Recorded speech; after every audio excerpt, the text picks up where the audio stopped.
Crystals क्या होते हैं? आपने पढ़ा होगा, जो इस संसार में जितने भी मैटर हैं वो मेनली तीन फॉर्म्स में होते हैं, पता है? Liquid. Solid, solid, liquid, liquid, gas. ये तो गैसेस। छोटी क्लासेस में भी पढ़ा होगा ना। Yes ma'am. ठीक है, yes ma'am. Solid, liquid, gas. तो यानी कि कोई भी मैटर है इन्हीं तीनों फॉर्म में एग्जिस्ट कर सकता है। ठीक है, तो क्रिस्टल्स हैं। क्रिस्टल्स सॉलिड मैटर होते हैं, सॉलिड सब्सटेंस होते हैं, जिसकी जो शेप होती है और वो क्या होती है, फिक्स होती है, डेफिनेट शेप होती है। कहाँ पाए जाते हैं? ये हमारी पृथ्वी से लिए जाते हैं, जमीन के अंदर से मिलते हैं ये। जैसे जमीन के अंदर से और भी चीजें मिलती है ना, डायमंड भी मिलता है, गोल्ड भी मिलता है, ऐसे ही क्रिस्टल्स भी मदर अर्थ से ही मिले हैं। तो ये नेचर की बहुत ही खूबसूरत देन है ह्यूमन बीइंग्स के लिए। ठीक है, इनका डेफिनेट शेप, डेफिनेट साइज होता है, मतलब एक प्रॉपर स्ट्रक्चर होता है क्रिस्टल्स का। यहां तक समझ में आया? बस इतना ही समझेंगे। अब जो क्रिस्टल्स होते हैं ये हमने दो कैटेगरी में डिवाइड कर दिए। एक होलोस्कोपिक, HOLO। एक एक्चुअली क्या है कि ये जो PDF है ना, अगर मैं इसको खोलती हूँ फिर आप लोगों के फेसेस नहीं दिखते, और बाकी सब लोगों को पता भी होगा, मेरे को ऐसे पढ़ाया नहीं जाता, तो अभी लिख लो, सुन लो, बाद में PDF के जो इंपॉर्टेंट चीज होंगी वो दे दूंगी। ठीक है, क्रिस्टल्स दो कैटेगरी में डिवाइड करते हैं, होलोस्कोपिक और पोरस।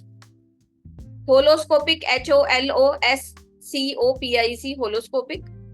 Porous POROUS।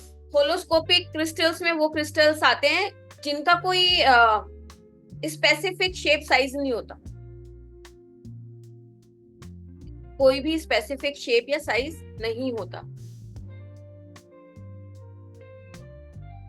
और जो पोरस होते हैं उनकी प्रॉपर शेप होती है। अब जैसे ये एक क्रिस्टल है, इसकी कोई पर्टिकुलर आपको शेप ऐसे समझ में नहीं आ रही होगी ना कि ट्राइंगल है, सर्कल है, क्या है। ठीक है, ये जो है इसकी आपको शेप समझ में आ रही है, ओवल है।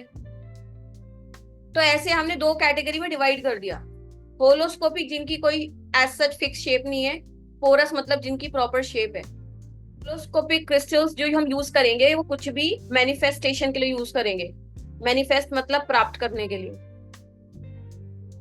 मैं बहुत सिंपल बनाने की कोशिश कर रही हूँ कि मेरा मानना ये होता है कि अगर मेरी क्लास में कोई 10 साल का भी बच्चा बैठा है उसको भी क्लियर समझ में आ जाए, इस सिंप्लिसिटी से कोशिश करती हूँ। ठीक है, तो होलोस्कोपिक हो गया मैनिफेस्ट करने के लिए, यूज टू मैनिफेस्ट। और पोरस हो गया एनर्जी को एब्जॉर्ब करने के लिए, कोई भी नेगेटिविटी है उसको एब्जॉर्ब करना है या कोई रिमूव करना है किसी चीज को। दो कैटेगरी करी, होलोस्कोपिक, पोरस। होलोस्कोपिक में कोई प्रॉपर शेप नहीं होती और ये मैनिफेस्टेशन के लिए यूज किए जाते हैं।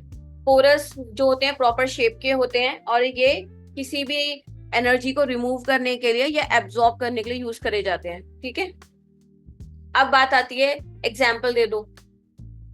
ठीक है, मुझे फाइनेंशियल ग्रोथ करनी है, मैं चाहती हूँ कि मेरे फाइनेंसेस बढ़ जाए, मेरे पास पैसा आ जाए, तो कौन सा यूज होगा दोनों में से, होलोस्कोपिक या पोरस? होलोस्कोपिक। होलोस्कोपिक। होलोस्कोपिक। मैडम मेरे ऊपर ब्लैक मैजिक करा हुआ है किसी ने, मेरे ऊपर नेगेटिविटी। पोरस। पोरस। पोरस।